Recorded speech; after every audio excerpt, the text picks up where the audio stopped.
Hello, South Africa. Welcome to it. This is your midday Monday broadcast of your feel-good show, Expresso. We're delighted to be joined by one of the most accomplished and popular comedians in South Africa. He is very funny. He's a two-time International Emmy Award nominated Loyiso Gola. Yeah. The crowds go wild. Wow. Woohoo! Explosion everywhere. Yeah, man, a global explosion. He's putting on a very special live performance and recording of his critically acclaimed show, Unlearning, at the beautiful Zates Marker on the 8th and 9th of this month. Loyiso, welcome, my friend. Thank you for having me. Can I take a... You're allowed. You measure? We've measured. Okay. Very, very critically. I take it very seriously. We've sprayed, we've measured. I thought you were going to wear it like a self-respecting, normal person around your chin. I will. What is with that? Around, I don't know. People are not sharp sometimes. People are like, man. People will tell you that, oh, I'm not taking a vaccine into my body. I'm like, bro, as soon as I have a vaccine, I'm putting it on both sides. It's like the Queen, then me, then the rest of the world. How are you? I'm great. In this insane year, I'm having dude. Such a good time. I'm having a good time. I'm generally having a good time.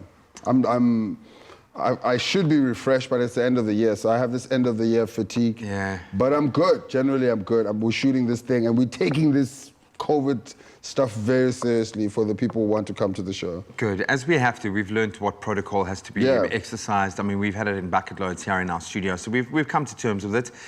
Unlearning. What have you, when you devised the show in 2016, to give us the chance to unlearn some of those preconceptions, those patterns, has this year reinforced the need to unlearn things? Oh, yeah, definitely. One of the weirdest things that I've recently accomplished unlearning, or maybe I think I'm in the process, is not to be scared of dogs. Really? Yeah. I realized during this lockdown I have a very bad relationship with dogs. And because when I was young, dogs were such a like if someone wanted to protect their house, yeah, they had a sign. The dogs, and then the cops would come with dogs. So I didn't have so when I grew up, I was always freaked out about dogs. Now I have to be like, oh no, these dogs are chill. Some of them are okay. Yeah. You didn't get locked up with dogs though in lockdown? No, I don't have to. I've never owned a dog in my life. I've dated people who had dogs. And I'm like, oh man, this is quite a thing.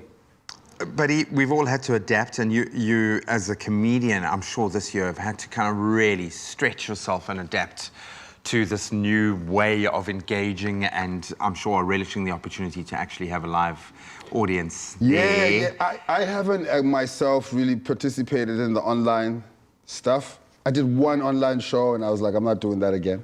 Why? Because comedy is a very personal thing, and it's a very intimate thing. You know what I mean? So I was like, I don't enjoy it.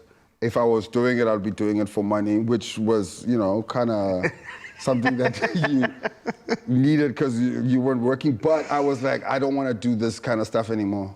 I wasn't even boycotting it. I was like, I can't do it because you're already in a very anxious time. So I would be adding to the anxiety of my if I perform to my computer. It's like performing to the wall. It starts looking like a ransom video. Where It's like weird because it's an energy. Comedy is an energy exchange. But let me put it to you this way, because you've kind of gone global already, so you've had some success in the digital space. Yes. This isn't like a new thing for you. Do you think there is something there for South African comedians, this opportunity to go digital, and maybe with audiences and do what you're doing, record, but maybe this has taught us that we can engage with the global village? Yeah, I think, listen, for me, my online experience and my global expansion really actually happened during COVID, because during COVID, more people were online and looking at stuff. So I had a video that was on a BBC Facebook page, which now has 30 million views on it. Wow. From May to now, it's like we accumulated 30 million people who watched the thing.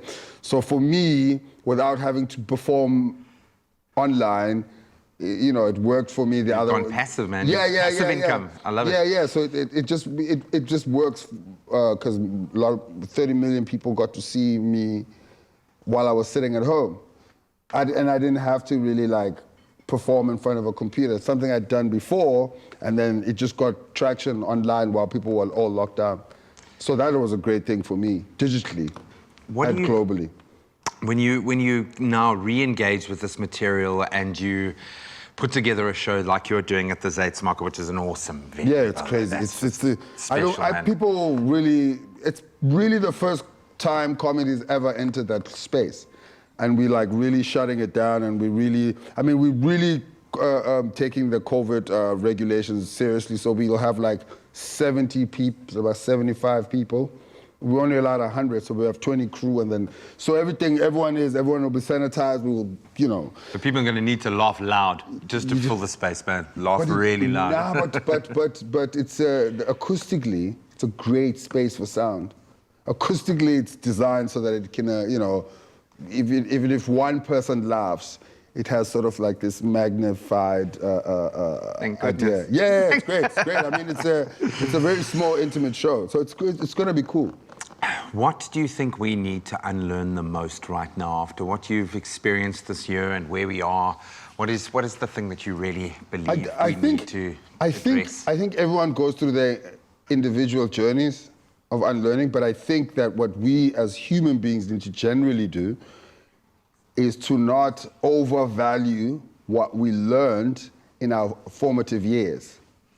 And I think the only thing that people need to understand is that life changes all the time. So technology changes, everything changes. So if you're a doctor in the 60s, the technology that has existed now to, you know, you can't go, oh, in the 80s we used to, you're like, things have changed, there's new technology. It's a rubber mallet, man, Yeah, so there's a whole, I think people just need to understand that the world changes all the time, and for the most part, you have to keep up to what's happening.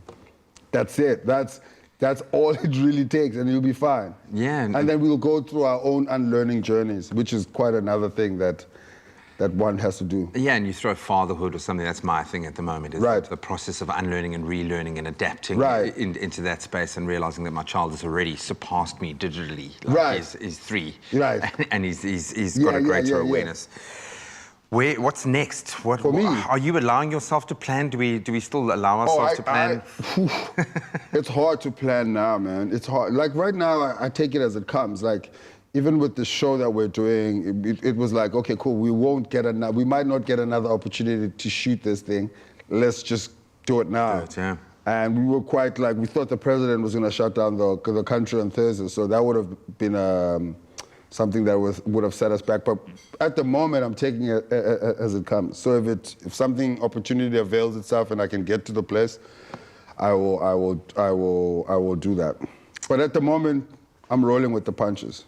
And sanitizing every second. Every second of the way. We're going to spray you in the face in just a moment, man. It really is good to see you thriving in these mad and uncertain times, but he's going to stick around. If you have not yet gotten your tickets, please, special live recording of Loyiso Gola's critically acclaimed stand-up show, Unlearning. Get booking now, as spaces are, as you heard, very limited to keep it COVID safe. And then when we return, we'll be making a fresh and tasty pokeball with Loyiso, and a little bit later, we'll be celebrating the cookbook launch of one of our favorite Expresso chefs, Emmy. Don't stray.